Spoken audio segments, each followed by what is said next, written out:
ça fait du bien de boire. Baruch Hashem. Alors, on peut démarrer, madame? Ah, Yofi, le dati. Erev Tov. Non, pas encore, c'est pas penché. Enfin, t'es enregistré, mais c'est pas... Alors quoi, Attends, Ah, je te le demande. C'est bon? Ok, alors Erev Tov, Beshem Hashem Naaseh Venatzliach. On commence notre premier shiur sur les deux de ce soir. On est avec le Sod HaChashmal. Perek Gimel, nous sommes ce soir lundi 20 du mois d'avril et le Kaf Zayin, puisqu'on est déjà le soir, Bezrat Hashem du mois de Nissan. On vient de compter le 12e jour du Homer. Bezrat Hashem, Refouach Lema pour tous les malades d'Israël. Et Leilou Nishmat Kol Mete Israël ou Bichlalam, et Aishat Marat Salomé. Ce soir, c'est les 30 jours d'une grande sadeket.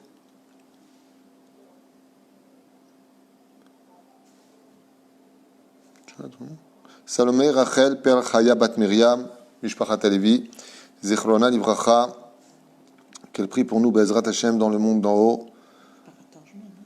Torjman Levi. Okay. Et ce soir, le shiur est dédié pour Yael, donc dédié pour la refoua shlema de Eliyahu Gabay Ben Sulika Elba, Zichrona Livracha. Donc c'est Yael Maman. Et pour aussi Suzanne Gabay Bat Aviva Zichrona Livracha, pour Eli Ben Shalom Zichrona Livracha, Vekol Am Israël.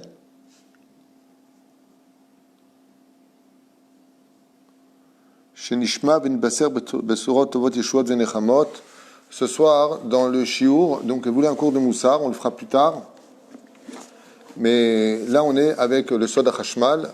Donc on commence tout de suite le shiur, puisque tout de suite après, on aura un shiur sur l'Aïmouna de 2020. Ça veut dire on va essayer de parler un petit peu d'une émouna un peu plus adaptée à la situation, pour mieux comprendre comment rester attaché à la Torah et à Mitzvot, malgré toutes les difficultés que l'on rencontre, et Dieu seul sait combien il y en a. Il y en a qui m'ont dit récemment que dans les vidéos, je n'étais pas hyper épanoui, que j'étais un petit peu inquiet, et ainsi de suite. Alors il faut savoir qu'avant de commencer une vidéo, je reçois énormément de mails, énormément de messages de gens qui vont très mal. En général, on ne m'écrit pas pour me dire que ça va, super, et tout, je m'éclate. On m'appelle pour me demander des conseils par rapport à des situations précaires, difficiles, voire catastrophiques. Et donc, quand je m'assois devant la caméra, je viens avec tous ces soucis-là dans la tête pour essayer de trouver des solutions, pour essayer de relever les gens, essayer de les aider, Bezrat Hashem. Et donc, mon visage n'est pas relié à moi, il est relié à de la peine et à essayer de trouver des solutions pour les autres. Je referme cette parenthèse. On est avec le Sod HaChashmal. Je rappelle que ce livre-là est un livre extraordinaire, mais qui peut être barbant pour certaines personnes qui ne sont pas initiées à l'étude de la Torah à un certain degré. C'est-à-dire qu'il faut quand même avoir l'amour de l'étude, envie d'étudier la Torah pour écouter ce genre de cours. Surtout que je n'ai peut-être pas le bon niveau aussi pour l'enseigner, j'en sais rien. Mais en tout cas, Meot Kedai, moi je conseille aussi bien les hommes que les femmes d'écouter ces shiurim-là parce qu'ils sont remplis de petits détails qui peuvent nous apporter beaucoup par contre dans la vie de tous les jours. Et là on est Eretz Israël Shemini. Donc on est dans le Shara Shemini, le chiffre 8, et tout ce qui comprend dans les mitzvot du chiffre 8, comme les tefilin, comme la Brit Mila, comme plein de choses, hein, vous pouvez comprendre. Et là on est Eretz Israël il est Mikprinat Shemini. Donc on va essayer de comprendre qu'est-ce que c'est Eretz Israël dans le Sod HaChashmal, qu'est-ce que cette terre, est-ce que la Torah voit cette terre avec un œil au-delà de toute dimension, ou est-ce que la terre d'Eretz Israël, c'est une terre comme les autres, on l'appelle la terre sainte parce que on a construit des temples là-dessus, premier temple, deuxième temple. Est-ce que la terre d'Eretz Israël a une particularité qui lui donnerait une kedusha, et en même temps ce soir c'est la Shoah aussi, non? Donc pour l'élévation de l'âme de tous nos frères et nos grands-pères et tous ceux qui sont partis à l'Em Shalom pendant la Shoah, Hashem Yikom Damam Be'ezrat Hashem, que Dieu venge notre sang. Qu'est-ce que c'est Be'ezrat Hashem Eretz Israël? Alors, les mamarim qu'on va étudier ce soir, les versets qu'on va étudier sont essentiellement basés sur le Zohar. Comme je vous l'ai dit, c'est une étude un petit peu profonde. Alors on commence tout de suite. Le Zohar HaKadosh, dans le Tikkun HaZohar, à la page 125 Amud Bet, nous dit Maï Adma Afar, qu'est-ce que la terre et sa poussière? Et là, Adma Dei Me'afar Veda'i Ar'a de Israël. Il n'y a pas de terre, en d'autres termes, il n'y a pas de poussière si ce n'est que celle de la terre d'Israël, en comparaison. Dei Admat Me'afar Dirtiv Be Akol Aya Min Afar Vafilu Galgal Achama. Et là, il nous apprend déjà un chidouche qui nous tombe sur la tête, boum! Ceci dit, Il dit que toutes les terres et toutes les poussières du monde sont dépendants et venues de la terre d'Eretz Israël. Ça commence avec un grand coup comme ça, mais un grand coup encore plus grand. Lequel? Il nous dit, va filou galgal chama. Même le soleil ne brille que parce que Dieu il a pris de la terre d'Eretz Israël, qu'il a déposé dans le soleil comme une espèce de combustible, parce que la terre d'Eretz Israël est une terre éternelle. Pourquoi est-ce qu'elle est éternelle? On va l'apprendre plus tard. Parce que le Olam Haba dont on parle va se passer en Eretz Israël. Ce qui fait que la terre, la Kdusha d'Eretz Israël, elle a deux dimensions, deux propriétés et deux identités. La première, c'est qu'elle est atzmaït, elle est indépendante, contrairement aux autres terres. Pourquoi elle est indépendante? Comme c'est marqué dans la Torah, Vataki haaretz et yoshvea, la terre d'Israël décide de qui vit en elle, qui ne vit pas en elle. Donc ça ne veut pas dire que le mec a quitté Eretz Israël parce qu'il n'a pas pu s'en sortir et que la terre l'a vomi spécialement. Mais ça veut dire qu'il doit revenir sur la terre d'Eretz Israël, un petit peu comme l'histoire de couple. Comme on en avait déjà parlé, la terre d'Israël a le rôle de la Kala et le peuple, le rôle du Khatan. D'accord? Il y a le mari et la femme. Donc des fois, quand tu viens pour te marier avec une personne, ben, comme toi et moi, ça ne le fait pas du premier coup. Il va falloir revenir. De la même façon, quand on vient en Eretz Israël, c'est pas forcé que ça marche du premier coup. Ça peut marcher du deuxième ou du troisième et même exploser à ta troisième alia. Pourquoi? Parce que la terre d'Israël, quand on n'arrive pas à rester dessus, c'est qu'elle veut que tu lui prouves un peu plus ton attachement. Elle veut que tourne-moi un peu plus autour. Viens plus me voir, viens plus me chercher. C'est des contes qui sont reliés au Gilgulim. Quoi qu'il advienne, filou galgal chama. Donc première chose, qu'est-ce qu'on a vu d'elle? Que c'est une terre qui est indépendante, elle est atzmaït, c'est pour ça qu'elle a un libre arbitre qui est très puissant. Deuxièmement, ce qu'on vient de constater ici, c'est que toutes les terres qui entourent la terre d'Eretz Israël, et pourquoi tu dis qui entoure? Parce qu'effectivement, si vous prenez une carte, faites-le à la maison, vous verrez, achetez une carte et coupez tous les océans, tous les ruisseaux, tous les lacs, tout ce qui est eau, coupez-les et réunissez toutes les terres. Vous mettez un compas au centre de la terre, vous tombez en Israël. Il est le nombril du monde. Israël, c'est la terre du nombril du monde. C'est par ici que tout se passe. D'ailleurs, à National Geographic, à propos des oiseaux migrateurs, ils avaient posé une question très intéressante. Il a dit, le commentateur, il est curieux de constater que tous les oiseaux migrateurs passent par le Moyen-Orient. Bon, je ne sais pas si c'est vrai ou faux, en tout cas, c'est ce qu'a expliqué le commentateur de National Geographic, qui s'étonnait que tous les ans, eh bien, les oiseaux migrateurs passent et repassent sur le ciel d'Israël. Keilou, comme si ils avaient un point de rencontre pour pouvoir se diriger. Et il dit ici que la terre d'Eretz Israël, non seulement elle est atzmaït, miprinat atzma, ça veut dire qu'elle est de façon identitaire indépendante, non seulement toutes les autres terres dépendent de la terre d'Israël, mais elle a encore une troisième particularité, c'est qu'elle c'est une terre qui est éternelle. C'est une terre qui ne peut pas disparaître de l'histoire. C'est une terre dont les frontières ont été dessinées par Dieu. Et pour quelle raison? Quitte à en déplaire à d'autres, c'est parce que Dieu vit en Eretz Israël. Et il remplit de sa gloire le ciel et la terre. Ne confondez pas l'hébreu quand vous dites « Mais non, Dieu n'est pas que en Eretz Israël. » Si, il est que en Eretz Israël.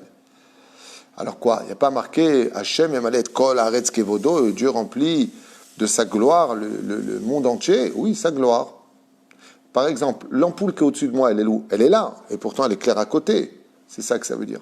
Dieu est en Eretz Israël, et d'Eretz Israël, son émanation va dans toute la terre. Mais il est en Eretz Israël. C'est pour cela que toutes les religions savent, alors qu'ils ont l'islam, ils ont la Mecque, en Arabie Saoudite, les chrétiens, ils ont Rome. Alors, qu'est-ce que vous voulez chez nous? Pourquoi vous voulez vous battre pour notre terre? Pourquoi vous voulez notre terre? C'est pas la vôtre. Pourquoi? Parce que tout le monde sait une chose, de façon consciente pour certains, voire inconsciente pour d'autres, c'est que Dieu est ici. Quand on monte en Eretz Israël, pourquoi c'est très dur? Parce que quand on est à côté du roi des rois, le moindre des feux se regarde à la loupe.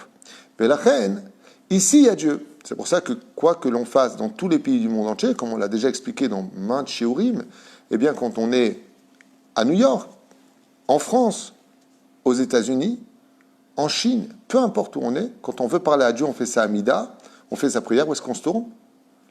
Vers son interlocuteur. C'est-à-dire, on se tourne vers Jérusalem parce que je ne peux pas donner le dos pour parler à une personne qui est derrière moi. Je me tourne vers lui. Donc vous voyez que quand vous faites votre Amida, quand nous les Juifs nous prions, quand on construit une Beth à Knesset, on va construire l'endroit des Sifrei Torah le Echal dans la direction de Jérusalem, pour qu'on parle toujours vers Hachem, on se tourne vers Hachem. Mais si Dieu est partout, tu n'as pas besoin de te tourner.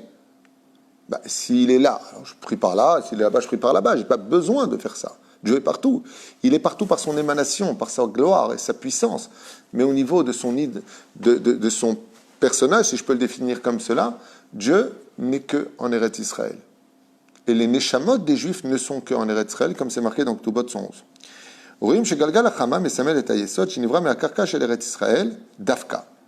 Et là, il nous apprend une chose qui est encore plus révoltante. Il dit quoi? Galgal Chama Mesamel et Yesod vient symboliser ce qu'on appelle le Yesod, c'est-à-dire le fondement de quoi? D'Eretz Israël, pour dire que si le soleil brille, c'est parce qu'il y a Eretz Israël. Ça fait un petit peu chauviniste. Mais qu'il écoute ça, il dit attends, mais pour qui ils se prennent? C'est ce qui a marqué dans le Zohar, j'y peux rien. Shirakin Ikret Beshem Rafar. C'est pour ça que la terre d'Eretz Israël, on ne dit pas Admat Israël, on dit Eretz Israël, et on appelle sa terre Afar. Pourquoi Afar? Parce que la poussière de la terre d'Eretz Israël est Kedosha. Et c'est grâce à cette poussière qui va partout que Dieu a créé le monde. C'est-à-dire comment Dieu il a créé le monde? Quand c'est marqué Vatera et Abasha, Dieu il a laissé apparaître la terre. Quand il a créé le monde, quelle terre il s'agissait? La terre d'Eretz Israël. C'est pour cela que tous les pays du monde, nous enseignent les Chachamim, sont bénis par la terre d'Eretz Israël. Et ce n'est pas pour rien que tout le monde veut cette terre. Tout le monde ressent quelque chose, une attirance inexplicable pour la terre d'Eretz Israël. Et donc il nous dit ici, c'est pour cela qu'on peut comprendre qu'il n'y a que la terre d'Eretz Israël qui s'appelle Afar, c'est-à-dire la poussière de la terre d'Afar, Gematria. Et donc quel rapport, où est-ce qu'on voit, en d'autres termes, que le soleil lui-même, quand Dieu l'a créé, il a pris d'abord Eretz Israël, donc il a d'abord créé Eretz Israël, et c'est marqué dans les jours, Bereshit bara Elokim et Hashamim et Haaretz. Il a d'abord créé Eretz Israël, et au 4e jour, il a créé le soleil. Si tu prends la gematria du mot Afar, Aïn Peresh, c'est la même gematria que le mot Keren, qui signifie les rayons. Dieu il a pu créer la lumière dans l'espace, dans l'univers dans lequel nous vivons, grâce à Eretz Israël. C'est pour ça que toutes les pluies qui tombent dans tous les pays du monde ne sont pas forcément un signe de bénédiction. Mais la Mishnah nous dit qu'en Eretz Israël, la Gemara nous dit qu'en Eretz Israël, la pluie, comme c'est marqué dans Ta'anit, entre autres, la pluie en Eretz Israël est un baromètre pour la bénédiction, ou pas. Par exemple, si ça tombe à Sukkot, ce n'est pas un très bon signe, selon la Gemara. Après, on peut traduire comme on veut, avec la Chassidoute. Aval dans le Tachles, quand il pleut à Sukkot, ça veut dire que Dieu, vous me saoulez, sortez de ma maison. Mais où en Israël ou en... Beret Israël, je viens de dire que Beret Israël.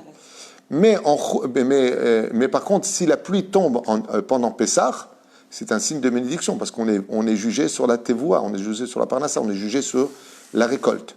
Donc quand la pluie, elle tombe d'Afka à Pessah, comme c'est arrivé cette année, c'est un signe de bénédiction. Ça veut dire que Kadosh prépare quelque chose de grand.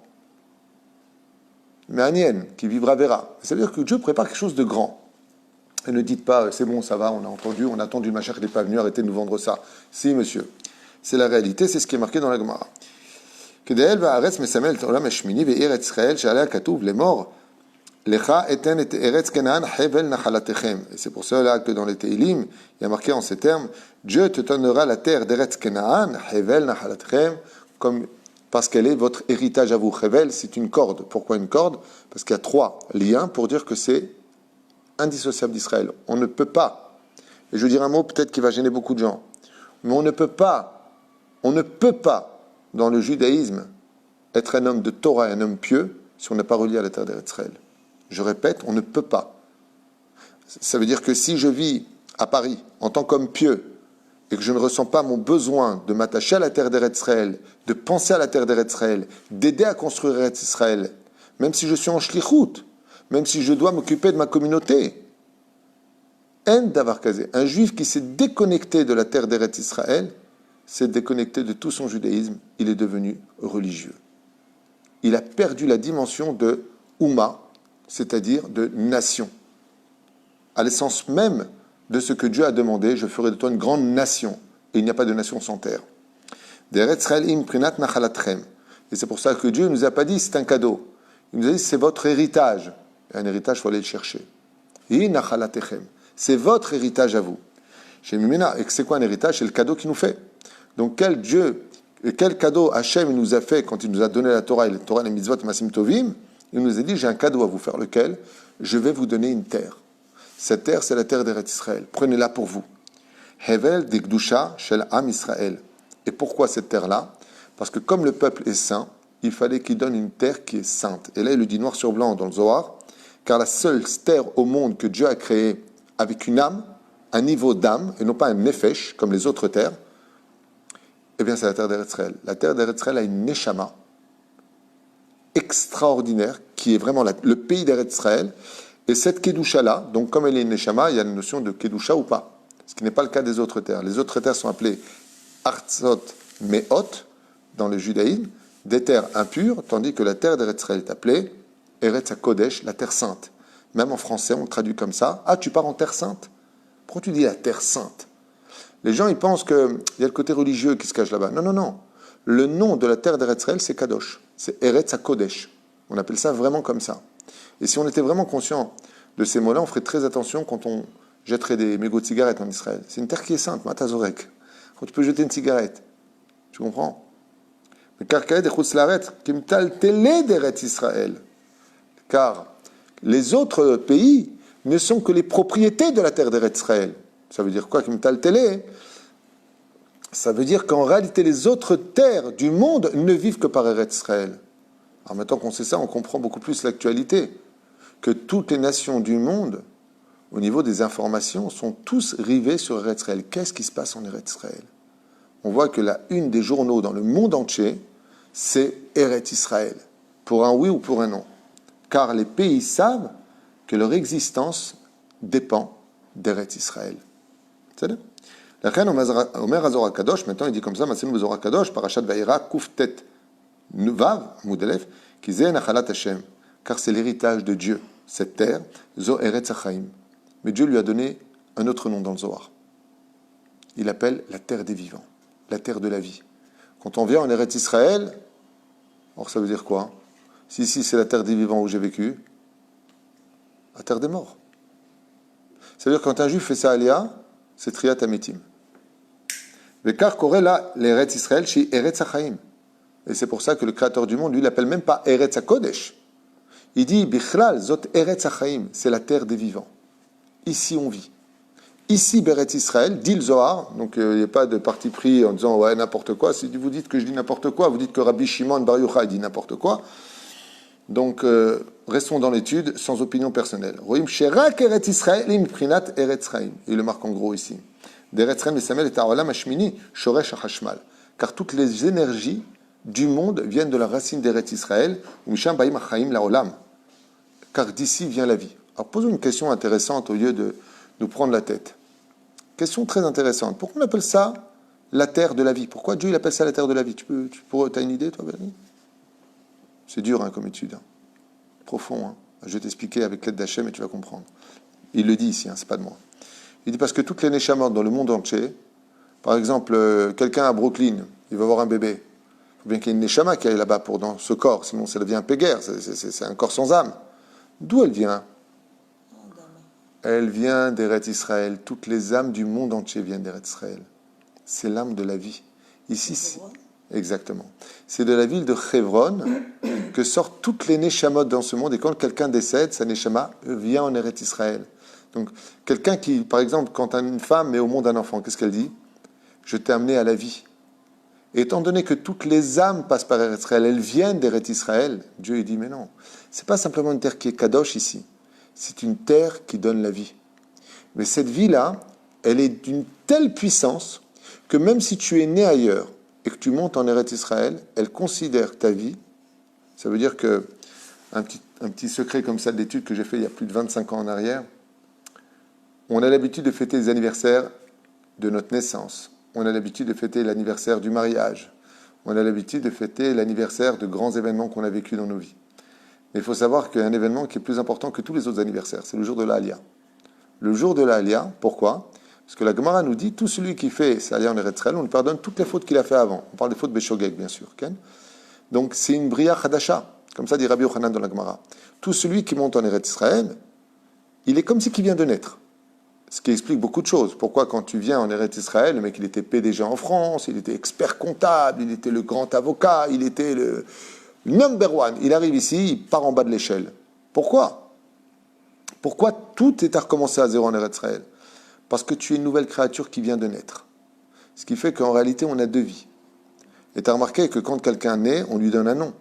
Vous avez remarqué que quand vous arrivez en Eretz Israël, celui qui s'appelait avant Maurice, on l'appelle Moshe. Celui qui s'appelait avant Steve, on l'appelle Jacques, on l'appelle maintenant Yaakov. On récupère un nouveau nom. Notre nom hébraïque revient à la vie. Les Pérouche Adavar qui dit ici, Misham Baïm Haïm la Olam. C'est ce que je viens de te dire. Ce qui fait que quand tu viens en Eretz Israël, c'est normal que tu recommences tout à zéro.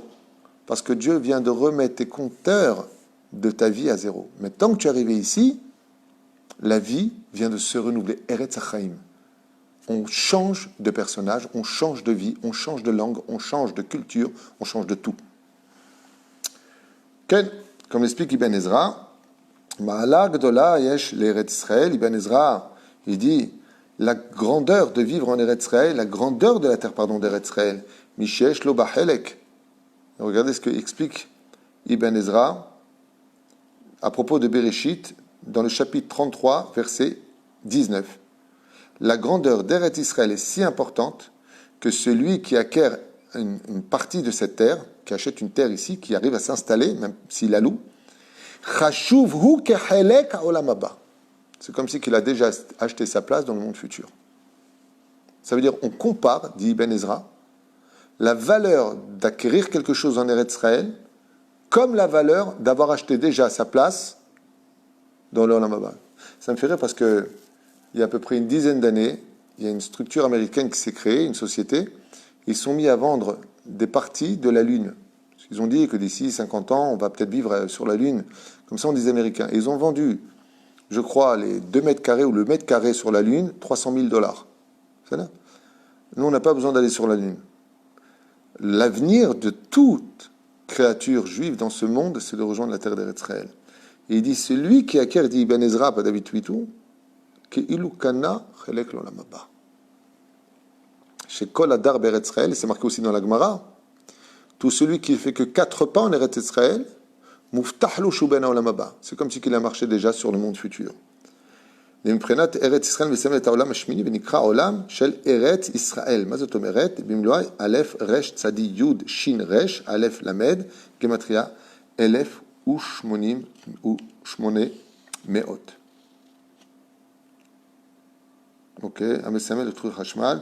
Bon, après, il rentre dans des mondes du monde futur qui fait les mêmes gématria que les 180 000 mondes que Dieu a préparés pour chacun de nous.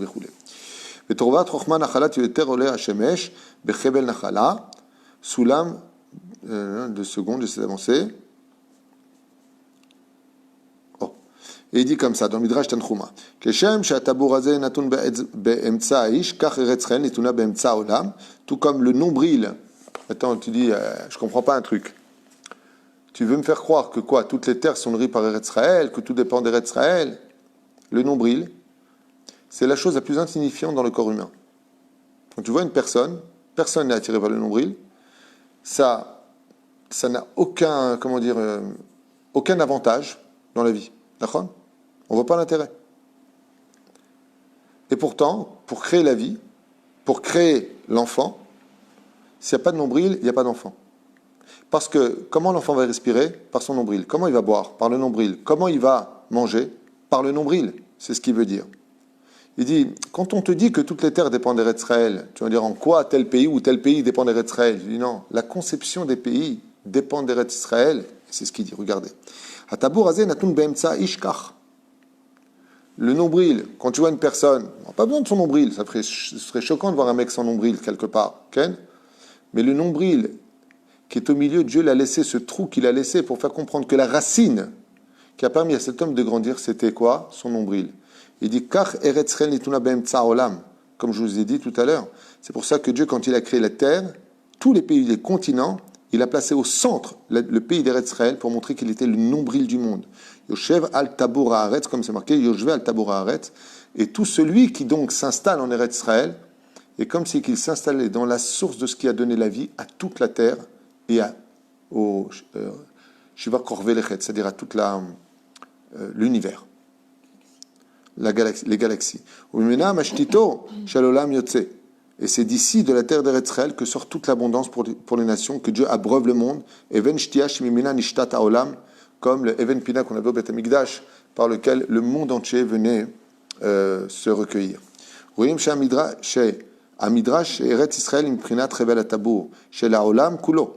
Et à plus forte raison, comme explique le Rizal, celui qui vient étudier la Torah en Eretz Israël, celui qui vient pratiquer la Torah et les mitzvot en Eretz Israël, lui dévoile le tabour de la création du monde à travers la chokhma que rapporte Eretz Israël, comme c'est marqué dans, je crois, Baba Metzia, que la terre d'Eretz Israël marquim et Adam. La terre d'Eretz Israël rend l'homme intelligent, elle le fait évoluer. Et on le voit, on va arriver à Yom Ha'atzmaut, fêter la 72e année du pays, 72 ans, Gematria, Yud Kevavke de Yudin. Il faut savoir à l'épisode que ce Yom Ha'atzmaut, il est très spécial. C'est la Gematria des 72. 72, c'est le nom de Dieu le plus élevé, le dévoilement d'Hachem. Et pourquoi je vous dis ça? Parce que c'est impressionnant, on le voit dans les informations, aux États-Unis, en Europe, en Chine, en Asie. Tout le monde parle de la chokhma des Israéliens. Les Israéliens ont inventé ils ont inventé une nouvelle capsule, ils ont inventé une nouvelle arme, ils ont inventé des inventions impressionnantes. Pourquoi? Et comment c'est possible en 72 ans? Vous prenez les vidéos d'Eretz Israël il y a 50 ans en arrière, on me dit mais non, c'est pas possible. Comme le film Tipat Ralav avec Zahava Ben. Tu vois Eretz Israël, quand ça a été filmé à cette époque-là, mais c'était un désert. Il y a 50 ans, Ashdod, c'était des dunes de sable, c'était un désert. Comment c'est possible? On est dans une ville hyper moderne, les appartements sont magnifiques, les structures sont splendides. Comment c'est possible? Réponse très simple. Quand tu arrives en Eretz Israël, Akadosh Baruch Hu t'ouvre les mouchines. Et pour cela, qu'est-ce qu'il faut? Il faut jeter les tiennes. Rabbi Zera dit la Gemara, il a jeûné 100 jours d'affilée. Il mangeait le soir, il buvait le soir, et hop, il rejeûnait. Pour oublier sa chokhma qu'il a appris, la Torah qu'il a appris en Chutz Laaretz, pour se remplir de l'intelligence et de la chokhma d'Eretz Israël. Pour vous dire à quel point. Comme ça dit la Gemara, demandez à vos rabbanim. L'ama il a av imprinat shmini. זה שנמצא בארץ ישראל, לכן מבחינת חבל הטבור, חבל שורש בארץ ישראל, ממנה הוא משפיע לכל העולם כולו. Et c'est pour ça qu'il reprend une dernière fois ici en disant que toute l'influence du monde entier dépend d'Afka, de la Gdusha d'Eretz Israël. Chez Eretz Israël, c'est-à-dire que si les goïms savaient ce secret-là, ils nous crieraient, hey, les juifs en Eretz Israël, surtout faites Shabbat, mangez kasher, respectez la Nida, n'allez pas ensemble à l'hôtel, mélangez les plages et les machins, faites attention à ce que vous faites. Pourquoi? Parce qu'on veut vivre bien, nous, les goïms. Imprinat, avalad, shebetoch haïma. Et c'est pour cela que le roi David a dit un verset, Even Maasu Abonim. Ils ont fait de moi, Even Maasu Abonim. J'étais un petit caillou sous les pieds des nations du monde. Haïta les Roshpina. À la fin des temps, tout comme le roi David était le plus dénigré de ses frères, le plus mis de côté, le plus miteux de ses frères, sauf qu'il est devenu le roi d'Israël, ainsi est la terre d'Eretz Israël. Elle a été bafouée, elle a été piétinée, elle a été insultée, lachonara sur elle, la totale. Mais il dit, attention, à la fin, à Etal Roshpina, les gens seront prêts à payer des milliards de dollars pour avoir un caillou d'Eretz Israël, pour avoir un rapport avec la terre d'Eretz Israël. Comme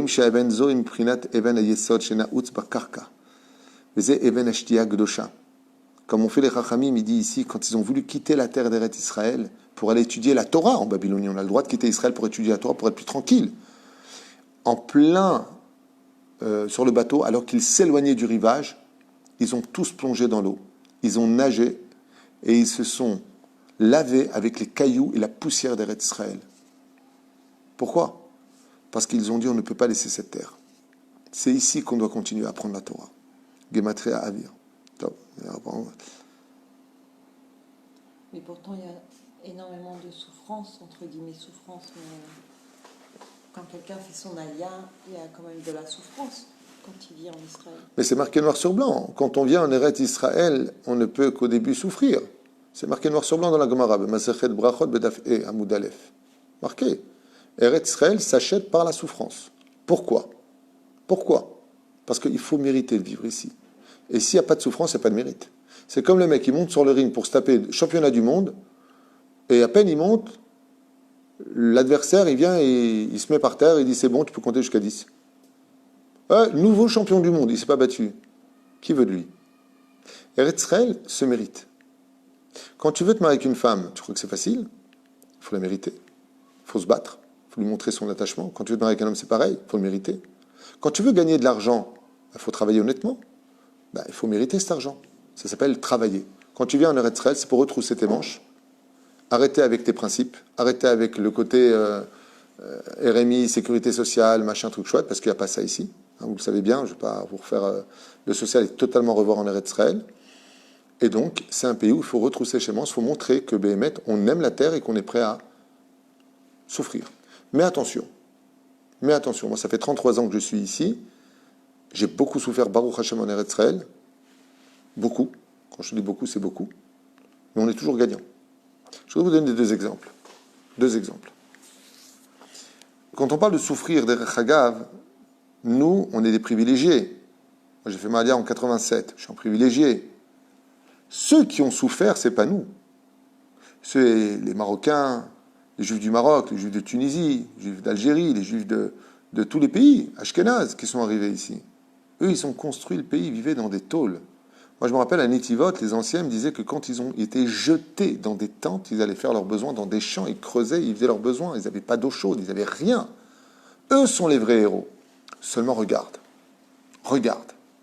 Non seulement ils ont acheté leur nom, non seulement Baruch Hashem Ishtabbah B'Talei Shmo La'ad, ils ont acquis d'énormes biens. Comment ils acquéraient ces biens-là? Ils prenaient un bâton et le jetaient. Là où le bâton tombait, c'était le terrain qui leur était donné à l'époque par le Kamamdina, par le gouvernement. Leurs enfants et leurs petits-enfants aujourd'hui possèdent des fortunes incommensurables. Il y a un mec à Tel Aviv, il a hérité de son grand-père qui était venu à la Alia à l'époque, je te parle dans les années 50. Il a acheté, même pas acheté, ils l'ont donné pour ouvrir un espèce de club, ils l'ont donné pour qu'il y ait un peu d'activité, une super belle baraque et un immense jardin en tout. Il n'y avait pas Tel Aviv, il n'y avait pas tout ça. Il y avait un petit peu, mais il n'y avait pas tout ça comme c'est aujourd'hui. Quand ils ont voulu construire les immeubles, tu sais quel héritage il a laissé à ses enfants? Il faut bien qu'il y ait un peu de souffrance. Parce que quand on fait ça, Alia, nous ne sommes que le tremplin de nos enfants. Ceux qui souffrent, c'est les enfants. Les enfants ne souffrent pas en Eretz Israël, ils sont très heureux. Je vous l'affirme. Pas de ceux qui ont 14-15 ans, la crise de l'adolescence, et qui viennent de quitter Paris, qui ont leurs copains là-bas. Je ne parle pas de ça. Je parle, prenez vos enfants, mettez-les en Eretz Israël. Après, vous dites, viens, on galoute, ils ne veulent pas. Personne ne veut quitter Eretz Israël. C'est Pete Casimir ici. Ce qui fait que chaque fois qu'on vient en Eretz Israël, on est d'une certaine façon le tremplin de la génération qui vient après. Par exemple, ceux qui sont sortis d'Égypte pour aller en Eretz Israël sont morts. Mais qui est rentré dedans? Leurs enfants. Donc, est-ce que la sortie d'Égypte pour mourir dans le désert valait le coup? Réponse, oui. Parce qu'en finalité, c'est les enfants qui ont hérité de la terre d'Eretz Israël. Ce qui fait que Eretz Israël vient t'apprendre une règle fondamentale. Quand tu viens pas pour toi. Tu viens pour ton peuple. Tu viens pour les autres. Parce que si tu viens que pour toi, tu risques de repartir très vite. Il faut que tu viennes avec la dimension nationale dans ta tête. Je ne viens pas pour mon moi, je viens pour notre nous. Je viens pour nous. Je vous rejoins. C'est comme si que, et je finirai avec cette phrase, c'est comme si qu'il y a un énorme rocher à lever. Mais énorme. Quand je dis énorme, il faut tout le monde pour le lever. Et quand on lève ce rocher, eh bien, on a du poids sur les épaules. Alors on crie aux autres, et toi, tu veux venir nous aider? C'est pas une partie de plaisir que de lever un rocher. Il vient, il risque sa vie. Il risque même de tout perdre. Pourquoi? Parce qu'il vient lever un rocher, mais si on n'arrive pas à le tenir, il peut s'effondrer sur nous. C'est un peu ça, Eretz Israël. C'est pas faire simplement ça, Alia, un pays de refuge. C'est un pays où on nous demande, et toi, tu veux venir nous aider à lever la pierre du monde? Tu veux nous aider à construire un royaume pour Dieu? Quand tu construis, tu mets les pieds dans la boue et tu tapes et tu fais. C'est pas de la bureaucratie. Mais l'autre côté, comme on est arrivé à la fin du Tikkun, grâce à Dieu, et que bientôt on aura une très très belle surprise, une grande Géoula pour nous tous, Ezrat Hashem Karov Meod, eh bien, avec l'aide d'Hachem, comme je vous l'ai dit, il y a pas mal de shiurim. C'est pas Minastam que Akadosh Baruch Hu a fermé toutes les synagogues. Il a fermé les Baté Midrashot. C'est pas pour rien. J'avais dit ça il y a plusieurs semaines déjà. C'est parce que Boré Olam, quand il fait une chose pareille, c'est qu'il va ouvrir quelque chose de toujours plus grand. C'est le cours qui va s'élever sur l'Aïmouna. Quand quelque chose se ferme, c'est parce qu'on passe toujours à plus grand. Alors on abandonne ce qu'il y avait avant pour passer de l'autre côté. La seule peur, c'est qu'on ne sait pas où on va. Kol Tov et Litraot. On se revoit dans 5 minutes.